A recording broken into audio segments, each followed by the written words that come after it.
अस्सलाम वालेकुम। Loose talk के साथ अनवर मकसूद आपकी खिदमत में।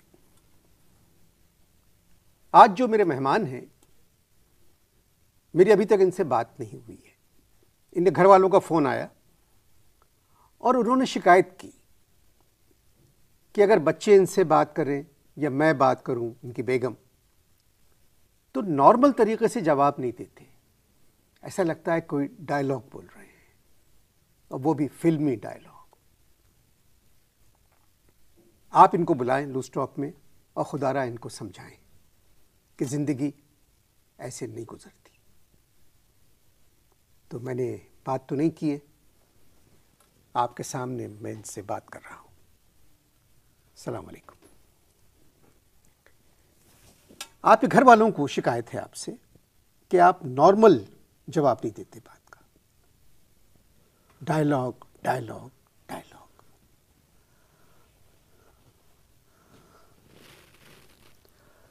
सारी जिंदगी नॉर्मल बात करने की कोशिश की है दोस्त।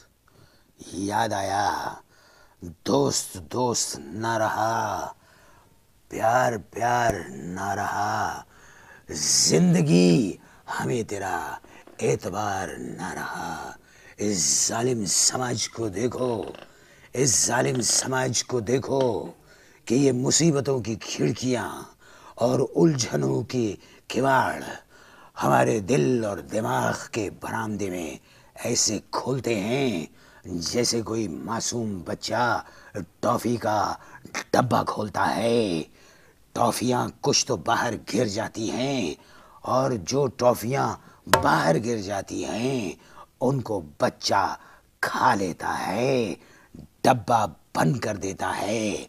बच्चे को टॉफ़ियाँ खाने से कोई नहीं रोक सकता, कोई नहीं रोक सकता, और कोई नहीं रोक सकता।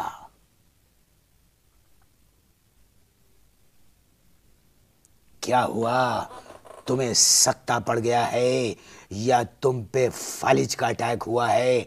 खामोश क्यों बैठे हो? बात करो मुझसे, आंखों में आंखें डालो और मुझसे पूछो कि मैं क्या हूं। मैंने एक बहुत सीधा सादा सवाल किया था तुमसे, माफ कीजिएगा आपसे। इतना तकलीफ दे जवाब देने की क्या जरूरत थी? एक बात मेरी याद रखना लोगों, मेरी बात। जिस तरह एक गरीब के होटल की कढ़ाई में आलू भरे समोसे हर वक्त तैयार मिलते हैं, बिल्कुल उसी तरह से मेरे जहन की कढ़ाई में भी दुख भरे जवाबात जो हैं हर वक्त तैयार रहते हैं। ऐ लोगों, ये बात याद रखना कि तुम मुझे मार सकते हो मगर मुझे हरा नहीं सकते। पाकिस्तान जिंदाबाद। तुमसे मिले हुए मुझे 5 मिनट हुए, कुल 5 मिनट हुए, और तुमने मुझे उलझन में डाल दिया है। जिन लोगों के साथ तुम जिंदगी गुजार रहे हो उनका क्या हाल होता होगा? किस हाल में होंगे वो लोग? किन लोगों की बात करते हो शीतल? किन लोगों की बात करते हो शीतल? किन लोगों की बात करते हो? एक बात मेरी याद रखना शीतल, जिस तरह से लालटेन की रोशनी में हर लड़की खूबसूरत नजर आती है, और जिस तरह से समंदर में से जब कोई मछली निकलती है और किनारे पर आकर तड़पती है, उसे तड़पना होता है, और ठीक उसी जगह पर वो तड़पेगी जहां पर वो गिरती है। तड़पना उसका मुकद्दर है शीतल, तड़पना उसका मुकद्दर है।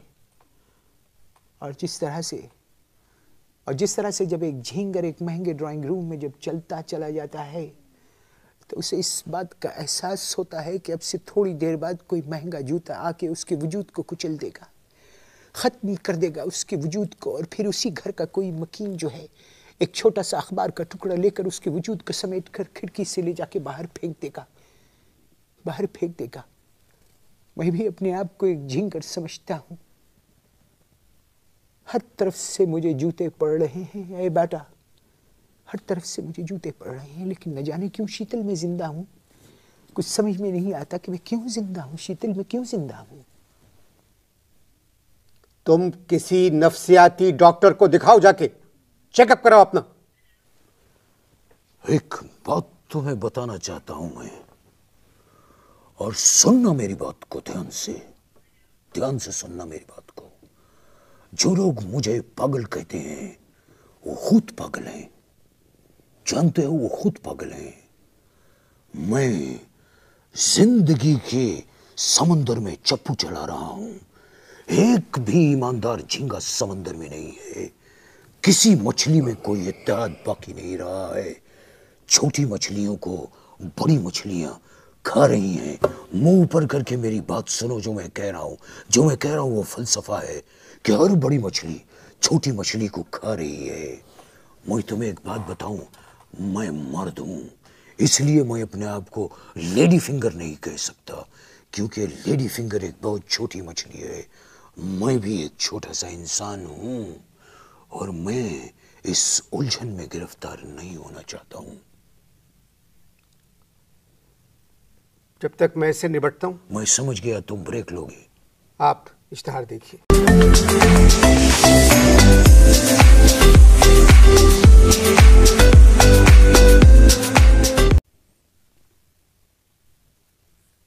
थोड़ी सी मुश्किल में हूं मैं।